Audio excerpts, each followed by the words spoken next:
누가복음 10장 1절부터 우리 그냥 오늘 9절까지 말씀만 같이 보도록 하겠습니다. 제가 먼저 읽겠습니다. 오늘 한 절씩 교독합니다. 이후에 주께서 70명을 임하시고 예수님께서 친히 가시려는 모든 마을과 고장으로 미리 둘씩 보내셨습니다.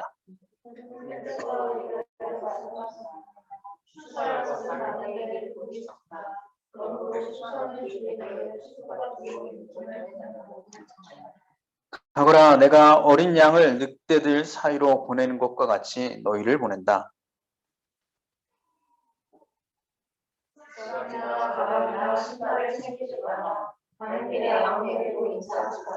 어느 집에 들어가든지 먼저 이 집에 평화가 있기를 빕니다 라고 말하여라.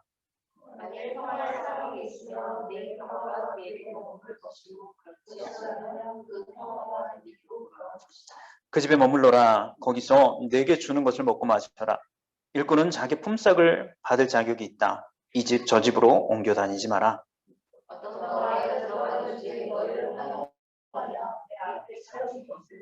우리 같이 보겠습니다. 그곳에 환자들을 고쳐주고 그들에게 하나님 나라가 너희에게 가까이 왔다고 말하여라. 아멘. 여러분 반갑습니다. 제가 지난주에 한국에서 두 통의 연락을 받았어요. 물론 더 많이 받았습니다. 그 두 통의 연락을 받았는데 그 두 통의 그 공통점이 있어서 이야기합니다. 두 개의 그 연락이 뭐냐면 좀 내가 유럽에 좀 오고 싶어요. 좀 여행 좀 했으면 좋겠습니다. 이런 내용이었어요. 이 팬데믹이 길어지잖아요. 벌써 한 2년째입니다. 그러니까 2년 동안 이분들이 어디 돌아다닐 수가 없는 거예요.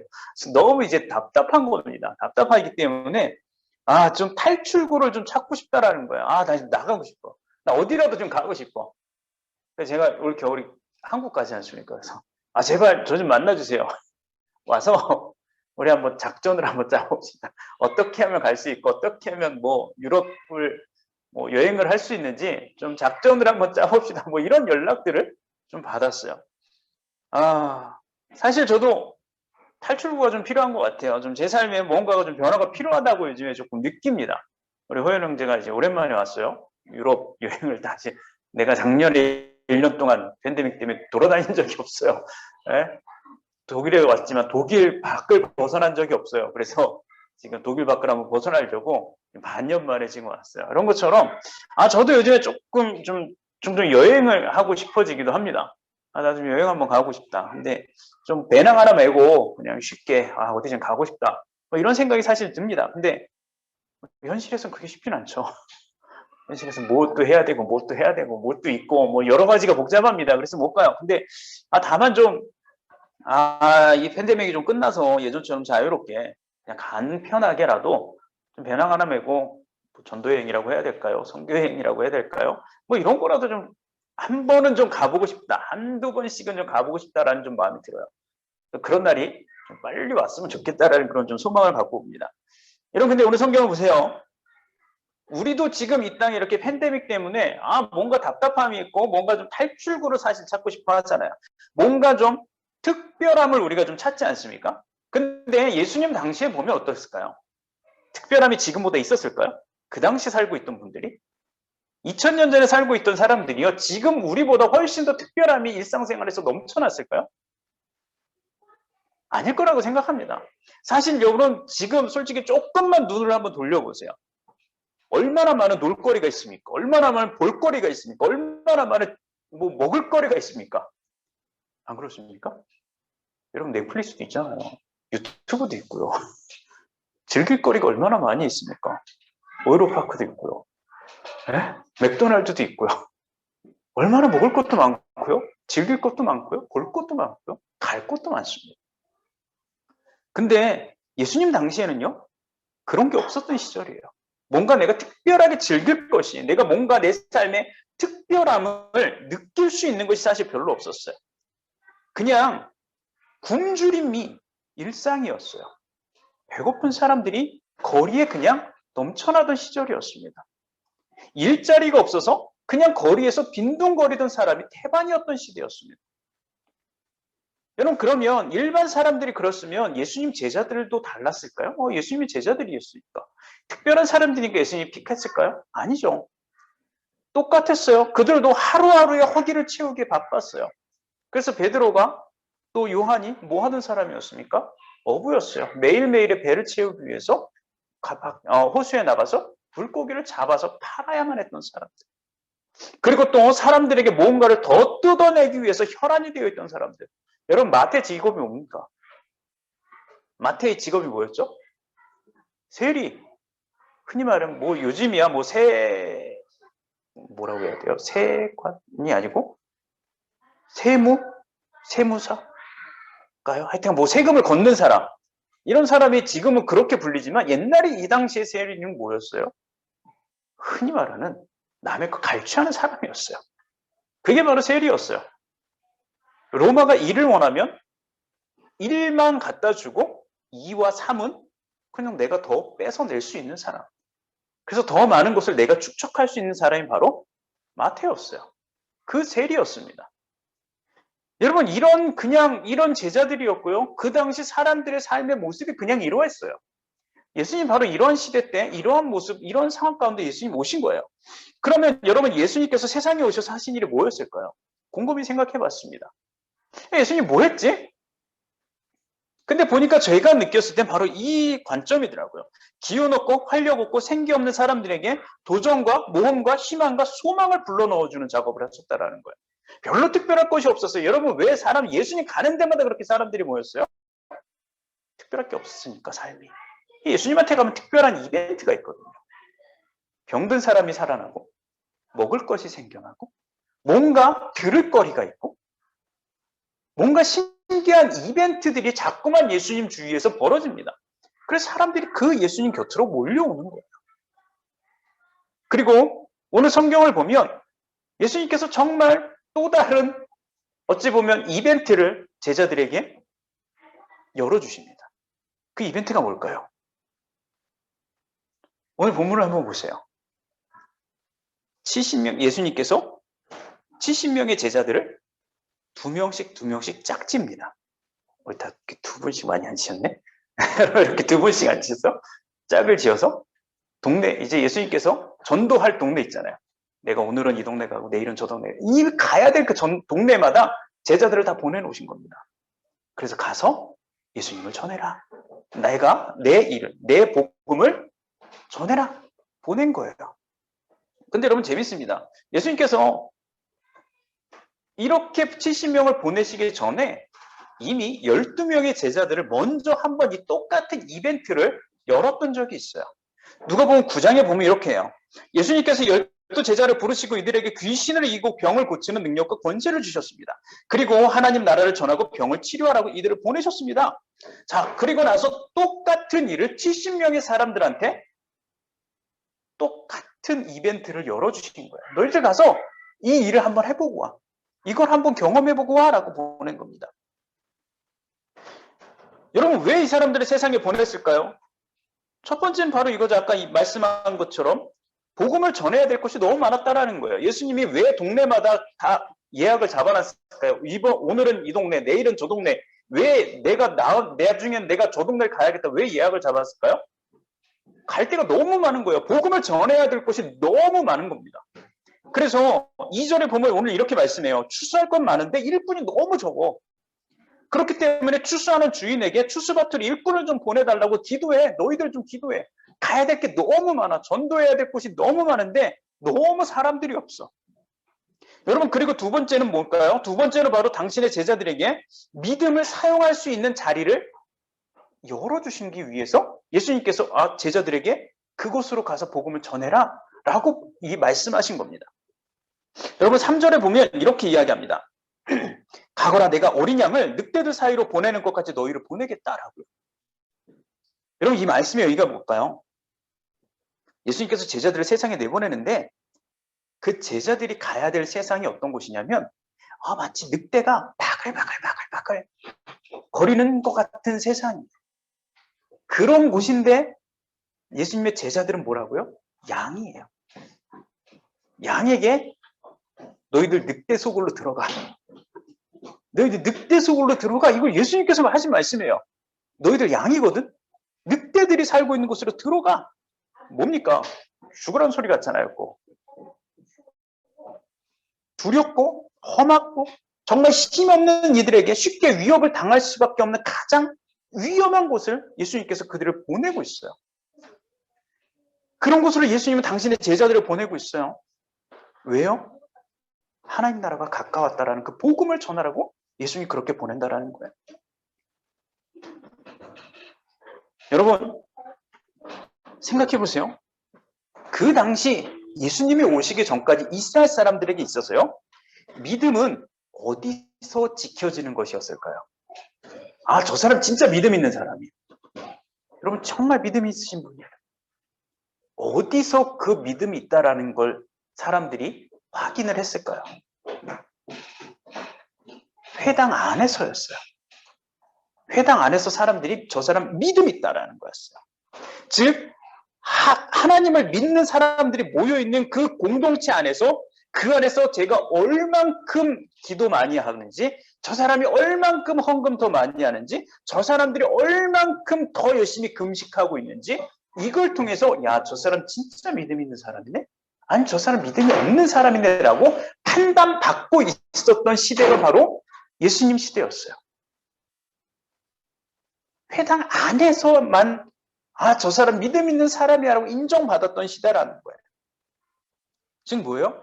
얼만큼 회당 안에서 일어나고 있는 생긴 그 규율을 잘 지키느냐에 따라서 저 사람 믿음이 있는 사람이고 저 사람 믿음이 없는 사람으로 판단받던 시절이었다라는 거예요. 그런데 오늘 예수님의 제자들은요.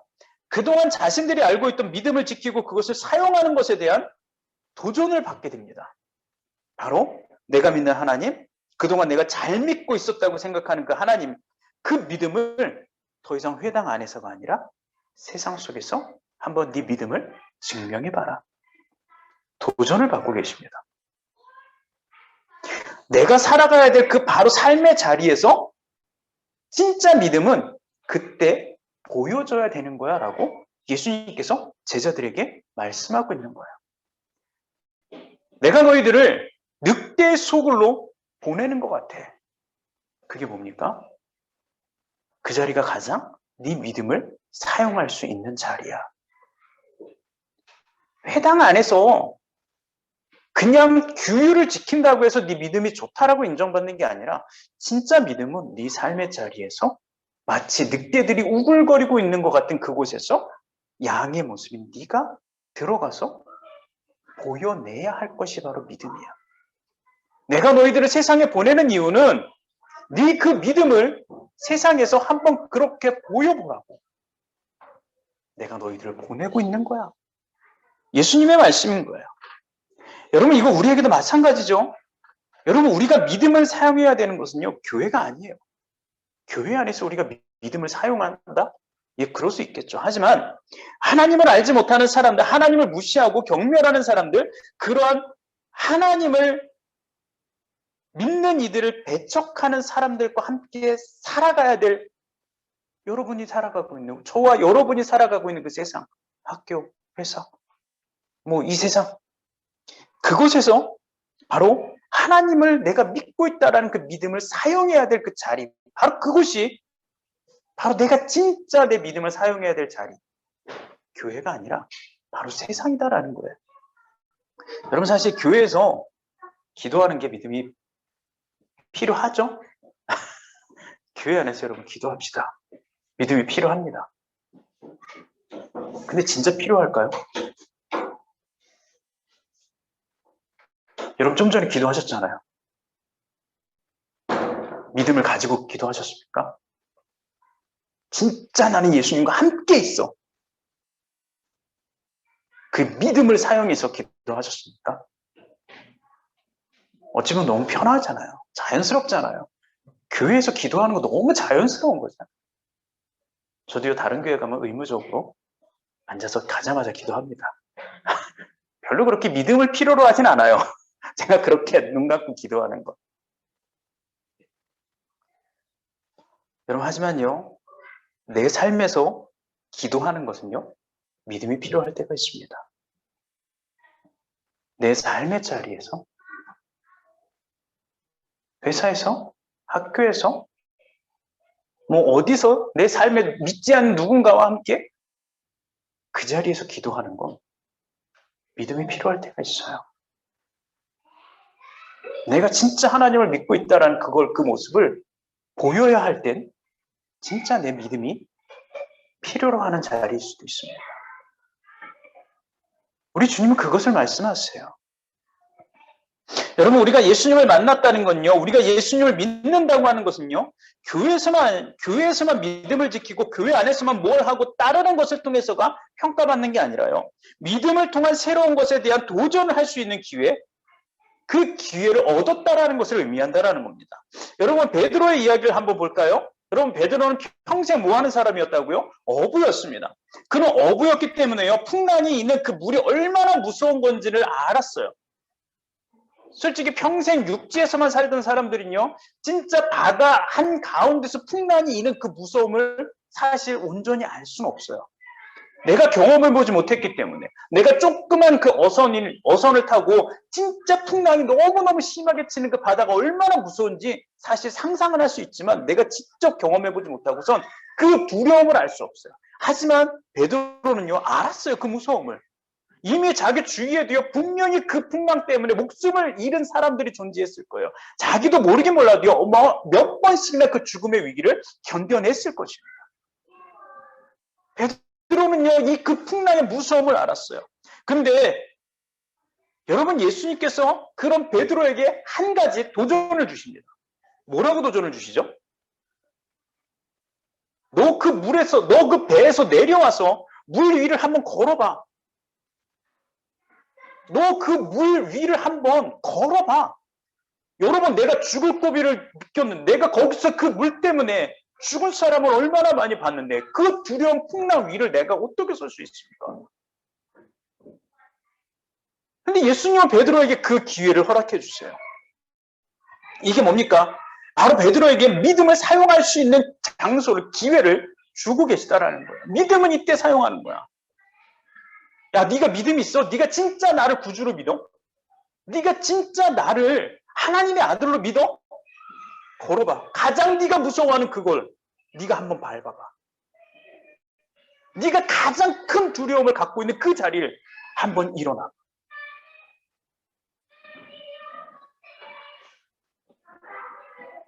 여러분, 예수님께서는요, 지금 우리에게도 말씀하고 계신 거예요. 야, 네 안에 있는 가장 무섭고 두려운 거 더 이상 좀 숨지 말고 겁내지 말고 나를 믿고 한번 좀 도전해봐. 여러분, 우리 각자마다 더 두려운 게 다 있어요. 모르긴 몰라도 우리 여러분들이 갖고 있는, 제가 갖고 있는 가장 큰 두려움이 분명히 존재합니다. 이거 없으면 어떡하지? 내가 이것 때문에, 난 이것만 해결되면 정말 괜찮을 것 같은데 라는 두려움이 우리에겐 분명히 있어요. 주님 우리에게 말씀하세요. 야, 그거 한번 밟고 한번 일어나봐.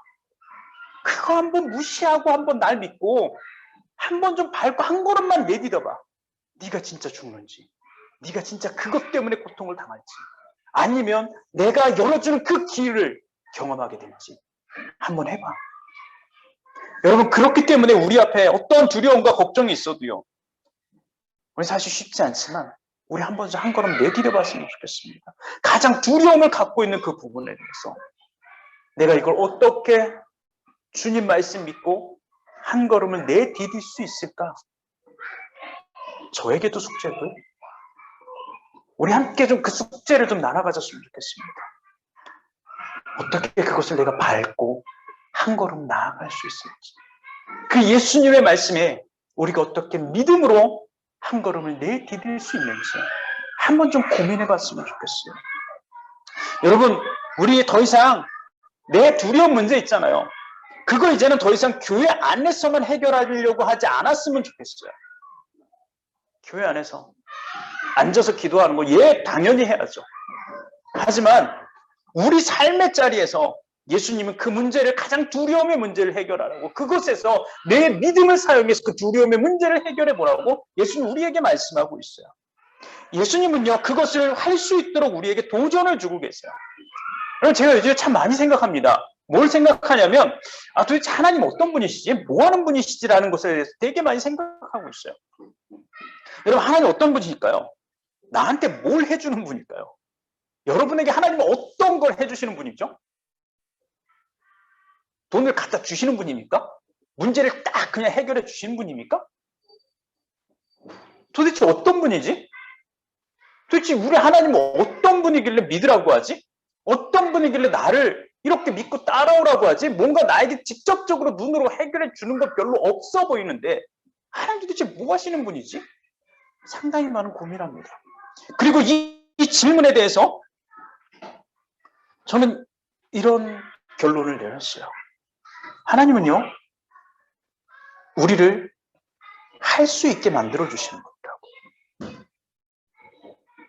여러분, 좋은 성적을 주시는 분이 아니라 여러분들에게 좋은 성적을 받을 수 있게 만들어 주시는 분. 저는 그냥 성적만 뚝딱 주면 좋겠는데 하나님이 성적은 안 주고 그 성적을 받을 수 있게 해주시는 것. 돈을 주시는 분이 아니라 돈을 벌 수 있는 능력을 주시는 분. 기회를 주시는 분. 그냥 꿈을 뚝딱 이루어 주시는 분이 아니라 그 꿈을 이룰 수 있도록 만들어 주시는 분. 그게 바로 하나님이 아닐까라는 생각을 해요. 그리고 많은 사람들이 그 하나님을 만나지 못하고 그 하나님을 경험하지 못해서 중간에 포기하고 하나님을 떠나가는 사람들이 있어요. 하지만 이 사실을 깨달은 사람들은요, 끝까지 하나님 곁에 남아있는 사람들이 될 거라는 거예요. 여러분, 하나님은요, 그리고 그분의 아들 예수님은요, 바로 그런 분이세요. 우리에게 할 수 있도록 해주십니다. 그렇기 때문에 그 예수님을 믿고요, 여러분의 삶의 자리에서 우리가 해야 될 그 하고 싶은 도전이 있다라면 그 두려움을 우리가 한번 밟고 한 걸음 나아갈 수 있는 저와 여러분들이 되었으면 좋겠어요. 여러분, 그리고 오늘 4절하고 8절까지 말씀을 보면 사실 더 기막힌 이야기를 예수님께서 하고 계세요. 4절부터 8절을 보면 이렇습니다. 지갑이나 가방이나 신발을 챙기지 마라. 가는 길에 아무에게도 인사하지 마라. 어느 집에 들어가든지 먼저 이 집에 평화가 있기를 빕니다 라고 말하여라. 만일 평화의 사람이 있으면 내 평화가 그에게 머무를 거고 그렇지 않으면 그 평화가 내게로 돌아올 거다. 그 집에 머물러라. 거기에 내게 주는 것을 먹고 마셔라. 일꾼은 자기 품삯을 받을 자격이 있어. 이 집 저 집 옮겨 다니지 말고 어떤 마을에 들어가든지 너를 환영하면 내 앞에 차려진 것을 먹어라. 여러분, 이 말씀을 통해서 본다면 우리가 여행을 할 때 가장 먼저 뭐 하죠? 우리 혜련이 다음 주에 부다페스트 여행을 합니다. 가기 전에 뭘 해요? 여행 가기 전에 뭐 합니까? 네? 짐 챙겨야 돼요. 그 전에 여행 가서 뭐 할지 계획을 세워야 됩니다. 어딜 갈 건지, 어디서 잘 건지, 뭘 먹을 건지, 그거에 대한 경비는 어떻게 충당할 건지 그 계획이 있어야 돼요. 우리 호영제 그런 계획 다 세우고 왔죠? 네, 어제 저희 집에서 하루 자라고 그랬더니 이미 계획을 다 잡아놓고 숙소를 다 잡아놓고 왔더라고요. 계획이 있어야 됩니다. 여러분, 우리가 지난주에 잠깐 아이제나 갔다 왔죠? 그 짧은 당일치기도요, 계획을 세웁니다. 거기까지 어떻게 가지? 거기 가서 뭘 보지? 뭐 할 건지, 뭘 먹을 건지 계획을 세웁니다. 준비가 없으면 그 짧은 여행도 쉽지 않았을 거예요. 그렇기 때문에 여행이라면 이처럼 계획을 해야 되는 건 당연한 겁니다. 하지만 오늘 예수님은요, 제자들을 보내십니다. 다른 곳으로 보내세요. 그것도 아주 무섭고 두려운 곳으로 보낸다고 예수님이 엄청 걱정하는 것처럼 얘기해요. 야, 니네 진짜 늑대가 있는 곳으로 내가 니네 보낸다 어떡하냐 라고 말씀하시면서요, 예수님 말씀하세요. 그 뒤에 근데 아무것도 준비하지 마. 내가 진짜 니네 엄청나게 두려운 곳으로 보내거든. 근데 니네 아무 계획 가지고 가지 마. 여러분, 무서운 데 가려면요, 두려운 데 가려면요, 훨씬 더 철저한 준비가 필요한 거예요. 무슨 일을 당할 줄 알고 거기서 무슨 봉변을 당할 줄 알고 훨씬 더 철저한 계획을 세워야 돼요. 근데 오늘 예수님 뭐라고 말씀합니까? 아무 준비도 하지 마. 아무것도 갖고 가지 마. 그냥 가. 가서 죽으란 거나 마찬가지죠. 근데 진짜 제자들은요, 그 말에 순순히 따라요.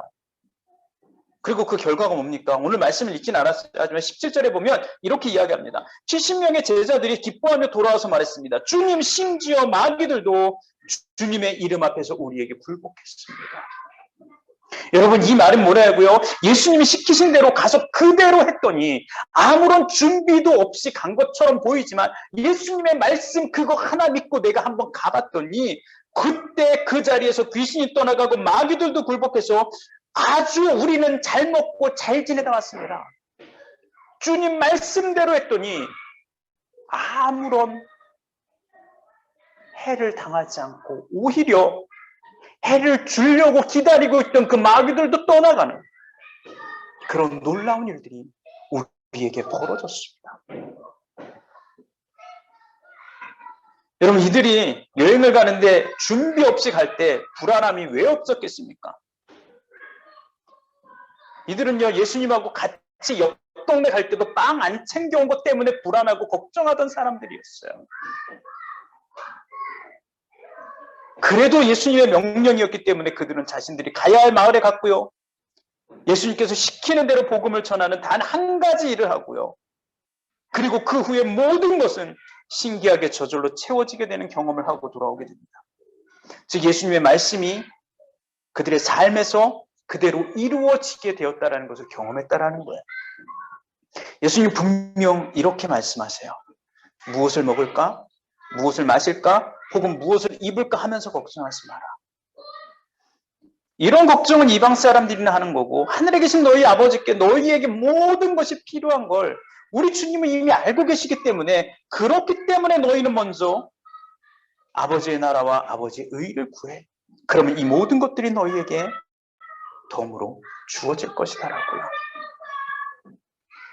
이들에게 먹을 것이 없고 여벌에 입을 것이 없었지만 그들이 오직 예수님의 말씀 단 한 가지를 따랐을 때 실제로 저 모든 것들이 이루어지게 되는 경험을 하게 됐다는 거예요. 여러분, 이 말씀은요, 우리도 새겨 들어야 될 말씀입니다. 우리 주님은 우리에게 말씀하고 계세요. 너 해야 될 거 너무나도 많이 있지. 너 지금 무엇인가 해야겠다라고 마음먹은 게 너무나도 많이 있지. 너 정말 하고 싶은 건 너무나도 많지. 근데 너 진짜 내가 너에게 원하는 게 뭔지 알아?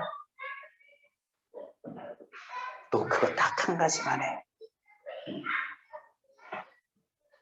딴 거 다 괜찮아. 내가 너에게 원하는 게 한 가지가 있어. 그걸 찾아서 그거 하나만 해봐. 그러면 모든 것들이 너에게 이 땅에서 덤으로 주어지게 될 거예요. 여러분, 그 한 가지는요, 다 달라요. 누구에게는 가르치는 게 될 수도 있고요. 누구는요, 남을 돕는 일이 될 수도 있고요. 누구는요, 선교하는 걸 될 수도 있고, 누구에겐 사업을 하는 걸 될 수도 있고, 누구는 누군가를 치료하는 것이 될 수도 있어요. 그 한 가지는 다 달라요. 하지만 하나님은 분명 우리에게 원하시는, 진짜 원하시는 삶에 단 한 가지가 분명히 있어요. 그것을 찾는 게 바로 우리 일이고요. 우리가 그것을 찾고 이 세상에서 그 삶을 살아간다면 그 외 모든 것은 다 하나님께서 책임져 주신다라는 그 도전을 지금 우리에게 던져주고 계세요. 제자들이 뭐 하러 왔다고요? 예수님 말씀. 그 한 가지만을 위해서 세상으로 나아갔어요. 그랬더니 그곳에서 나는 아무것도 준비하지 않았지만 내가 하는 예수님이 원하시는 가장 완벽한 그 한 가지를 행했을 때 그들에게 모든 것이 더해지는 역사가 일어나게 됩니다. 우리 주님 우리에게 원하시는 건 딱 한 가지입니다. 여러분에게 원하시는 건 딱 한 가지예요. 여러분, 그게 무엇일까요? 그게 바로 우리가 찾아야 될 거예요. 여러분, 그리고 그 도전을 여러분 한번 시도해보는 그런 마음이 혹시 막 들고 있진 않습니까? 정말로 그런 일들이 내게도 일어나는지 확인해보고 싶지 않습니까? 예수님을 믿는다라는 건요, 그런 믿음에 도전을 하는 거예요. 그냥 편하게 내가 마음의 평안을 얻고 싶습니다가 아니라 예수님 믿는다라는 건요, 진짜 믿음을 사용하는 거예요. 이 땅에서 내가 믿음을 사용해서 계속 도전해보는 거예요. 예수님이 말씀하신 그것들을 계속해서 믿음으로 도전하는 그 삶. 어찌 보면 무모해 보일 것 같은 그 삶이라도요, 우리 주님 믿고 내 몸을 그 자리로 던져낼 수 있는 것. 그게 바로 예수님을 믿는 삶인 거예요. 그게 바로 예수님께서 우리에게 하시는 거고요. 예수님께서 2000년 전에 그 수많은 사람들에게 내주셨던 이벤트였어요. 그 당시에 사람들이 정말 특별할 것 없고 하루하루가 지루하고 내가 뭘 먹어야 될지 고민하고 걱정스러운 그 삶 가운데 예수님이 던져주신 건 바로 그거 하나였어요. 너희들 단 한 가지만 해. 그러면 내가 그 모든 것들을 책임져 줄게. 가장 큰 이벤트. 여러분 혹시 우리 삶도 그렇지 않습니까? 뭔가 그냥 두렵기만 하고 뭔가 그냥 재미는 별로 없고 뭔가 그냥 답답한 삶이 우리에게 계속 이루어지고 그냥 계속 이어지는 것 같지 않습니까? 저도 그래요. 근데 우리 주님은요, 우리에게 도전해 주고 계세요. 야, 그 한 가지만 찾으려고 한번 좀 도전해 볼래? 한번 좀 찾아볼래, 그것 좀? 무모해 보일 것 같고 죽을 것 같지? 너 실패하면 인생 끝날 것 같지? 아니, 괜찮아. 너 그거 한 가지만 찾으면, 그 한 가지만 그 찾는 여정을 나와 같이 하면 난 너 끝까지 버리지 않아. 너 계속해서 믿음에 도전할 수 있도록 내가 붙잡아주고 너와 함께 걸어갈 거야. 걱정하지 말고 그거 한번 같이 가보자. 여러분, 이 말씀이 우리 함께 좀 같이 고민해봤으면 좋겠습니다. 도전해봤으면 좋겠습니다. 다시 한번 말씀드립니다. 예수님 믿는 건 그냥 앉아서 평안을 주십시오가 아니라 믿음의 도전을 하는 것입니다. 주님 우리에게 말씀하신 것에 대한 도전을 향해 나아가는 것이 바로 예수님을 믿는 삶이에요. 여러분 계속해서 여러분의 삶 가운데 그 믿음의 도전이 주님이 나에게 원하시는 그 한 가지를 찾는 그 여정이 끝나지 않는, 그래서 내 삶이 날마다 믿음의 이벤트가 벌어지는 삶이 되시길 주님의 이름으로 간절히 축원합니다. 우리 시간 같이 잠깐 좀 기도하길 원합니다. 주님, 나에게 원하시는 게 뭡니까? 내가 찾아야 될 그 단 한 가지가 뭡니까? 주님, 난 믿음으로 그걸 한번 도전해 보고 싶습니다. 뭐 누군가에게는 어디를 가야 되는 걸 수도 있고요. 누군가에게 뭔가를 해내야 되는 걸 수도 있고요. 누군가는 뭔가를 성취해야 되는 게 있을 수 있고요. 누군가는 뭔가를 벌어야 되는 것이 될 수도 있어요. 모르겠습니다, 저는. 하지만 주님이 나에게 원하시는, 내 삶에 원하시는 진짜 단 한 가지는 무엇입니까? 내가 그것을 내 믿음을 사용해서 찾아가길 원합니다. 주님 인도해 주십시오. 나와 함께 그 도전의 자리 가운데 계속 같이 서 계십시오. 우리 함께 이 시간 기도하도록 하겠습니다.